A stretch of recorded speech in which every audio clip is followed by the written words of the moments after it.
Alright guys, Arsenal and Brentford have just played out a really good game actually, finished 1-1, and yeah, I think Arsenal will feel really disappointed that they haven't managed to, extend their lead on Manchester City at the top of the table.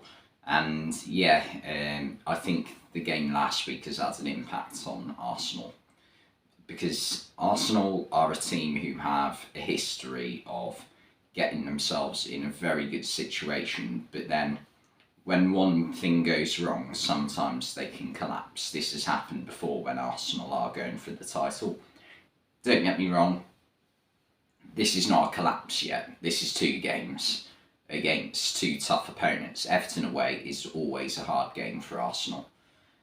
Brentford at home. Brentford right now, anyone playing Brentford, it's a tough game. Since Christmas, they've taken points off Tottenham, Liverpool, and I believe just before the World Cup they beat Man City at the Etihad as well. So beating Brentford is an achievement in itself right now, the form they're in. But this game, Arsenal just weren't good enough. They didn't deserve the win. I think if anyone did deserve the win, you have to look at Brentford. They create more chances, more quality chances. Arsenal had a lot more of the ball, but in terms of who did what with the ball, Brentford did more with it. Ivan Toney and Bryan Mbeumo up front, they were brilliant. The link-up play between the two of them is just superb, and they were very unlucky not to have the lead in the first half when they had 2 really good opportunities. Well, the first one, they had the ball in the back of the net from Mbeumo, and this was just a classic case of what Brentford were doing in the first half to Arsenal. They were being very direct, and Ivan Toney was just bullying William Saliba. We have not seen this yet this season. William Saliba be properly bullied. William Saliba has had a fantastic season so far this year at Arsenal, and it's his debut season in the Premier League as well, really. I know he's been at Arsenal for probably 3 or 4 years now, but this is the first time he's had involvement. Don't get me wrong, recently I think his form's gone a little bit below what it was at the start of the season. At the start of the season, he was, I would say, the best centre-back in the league. But since the World Cup, he's not been bad, don't get me wrong, but I don't think he's been quite at that level. But today, Ivan Toney just showed him up a little bit, I think. Or not showed him up, but certainly, maybe brought him back down a little bit, back down to earth, gave him a little bit of a humbling maybe. But him and Mbeumo up front were superb. And Brentford, in fact, the entire team throughout the entire game were very good. The defence was compact, and midfield was played deep as well. Matthias Jensen, Norgard, Janna, all worked really hard in midfield to stop Arsenal from getting onto the ball in dangerous situations, like they stifled Odegaard really well today. And in fact, in the entire game, there was only really one opportunity Arsenal managed to create that looked properly dangerous, and that was the goal for Trossard, who, as soon as he came onto the pitch for Martinelli, actually made a difference. Martinelli recently has he hasn't been doing it for me. I'll be honest. I just haven't seen him make enough of an impact over the past 3 or 4 weeks. And I think in the 2 or 3 times I have seen Trossard come off the bench for Arsenal, he's looked at a more dangerous player, and a player who looks more likely to make something happen for Arsenal in attack. Don't get me wrong, there were other players other than Martinelli today who I didn't feel as though were at top form, and Nketiah would be one of them. Even players like Xhaka and Pacy, I don't think had as much control in midfield as they would usually do. Even Zinchenko, I didn't think had his best game. And yeah, Ivan Toney, as well as setting up that disallowed goal from Mbeumo. I say disallowed, the whistle had gone by the time Mbeumo put it in the back of the net. Toney also hit the bar and had another good chance in the second half before he did finally get the equaliser. But before that, obviously, came Trossard's goal, and it was a well-worked move down the right-hand side from Odegaard, and Saka, brilliant cross, and it wasn't the easiest finish for Trossard ever, because Saka had to put a lot of pace on it to get to Trossard. It's come at an awkward height, but he managed to just, sort of position his foot in a way that the power's already on the ball. It just has to deflect off his foot and go in almost. And that's the best way to do it in those situations, actually. Sometimes if you try to, push the ball in the opposite direction, then you can get it horribly wrong. But, Trossard made the smart move in that scenario. But, the equaliser, it's been coming a little bit, because Arsenal, their goal came after about 20 minutes, I'd say, in the start of the second half. Or maybe not now, because Brentford still had a few occasions. But in the 10 minutes prior to Arsenal's goal, it felt as though they were starting to, dominate the game a little bit more. And it felt as though Brentford were slowing down just a tad. And,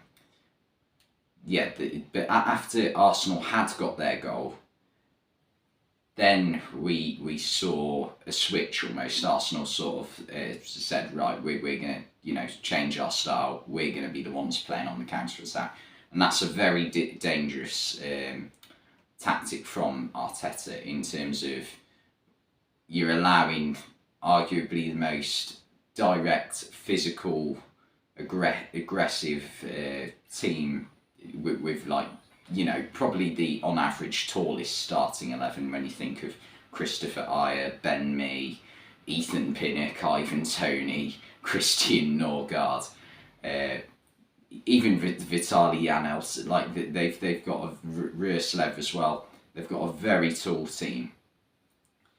When you allow them to just pump balls into the box like they did from the set piece that came from the goal, and that there was a bit of dodgy marking from Arsenal, allowing Ivan to, because I don't watch Brentford week in, week out. I'd say I watch maybe 50% of their games, or 50 or 60% of their games. Maybe that's a bit less. I'd say 2/3 of their games. I don't watch every game. But even I know that one of their best tactics from set pieces, when it's not in a shooting position or a direct crossing position, is that they'll let Ivan Toney peel off at the back post, and he'll come up and he'll let it come onto him. He'll volley it back across goal or volley attack goal. And you'd think, with the amount of analysts that Arsenal have got, you'd think they'd have picked up on that, and they'd say, right, if Brentford have a set piece situation like this, they're 40 yards from goal, slightly wide of the goal, make sure someone is on Ivan Toney, because no one picks him up. And I know man-to-man marking isn't the done thing anymore, but you'd want one person just stuck to him, because you see it so often with Brentford, Ivan Toney pulling off of the back stick and putting it back across goal. And this is what happens. It goes back across goal, and then, a few headers won by Brentford later, Norgard manages to flick it over Ramsdale, and Toney's coming to the 6-yard box at this point, has one of the easiest goals he'll ever score. And it wasn't good enough from Arsenal defensively. I don't think they were good enough defensively or attacking today, because Brentford just found it so easy to dominate in situations. And I think on another day Brentford probably would have won this game. So this is definitely something Arsenal have got to look at, because they're playing Manchester City in the week. Obviously that's going to be a very different type of game for them in terms of style of play that the opponent play. So I'm not saying like they have to look at this game and then judge what they did wrong. No, obviously they're going to have to go with a different approach. And it might suit Arsenal more playing against Man City, we don't know. We only saw them put out really half a team against a full Man City team in the Cup. So it will be interesting to see what happens in this one. But Brentford, this is a massive result really, getting a draw away at the Emirates. And I'm really interested to see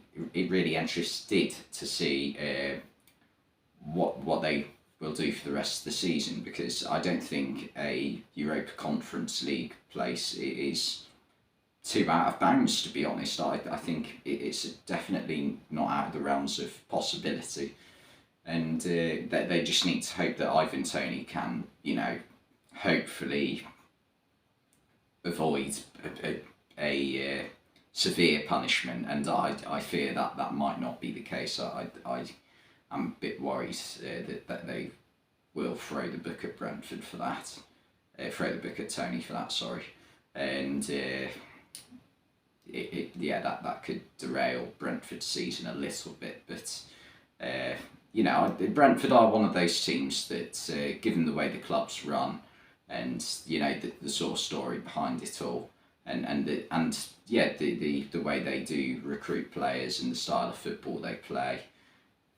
I'm never going to support another team other than Liverpool, but they are a team to me that I just naturally warm towards, because I just like them as a club, and the way they're going at the moment, I wish them all the best, to be honest. But this is another sort of it's another, I'm not going to say nail in the coffin, but sort of hurdle that Arsenal have brought themselves and not managed to get over, if that makes sense. It didn't, but what I'm trying to say is it's another game where Arsenal have dropped points 2 weeks in a row, basically. I know it seems like Man City are dropping points more consistently than them, but you've got to remember who your opponents are, and Man City, as much as they have been criticised recently and as poor as they have looked at times since the World Cup, they can go on a ridiculous run, and it wouldn't surprise me if they did. So Arsenal have got to put a stop to this now, and Mikel Arteta's got to find a way of sort of, I don't know,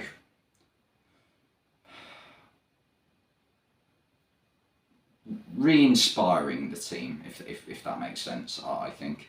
Because right now they just looked a bit out of ideas today at times, when Brentford were getting so many bodies back and Arsenal didn't have the space to play their usual attractive style of football. So that's going to be a challenge for Arteta and the Arsenal team. But anyway, thanks for watching this video. Oh, I should mention, man of the match, Ivan Toney, definitely had the biggest impact on this game.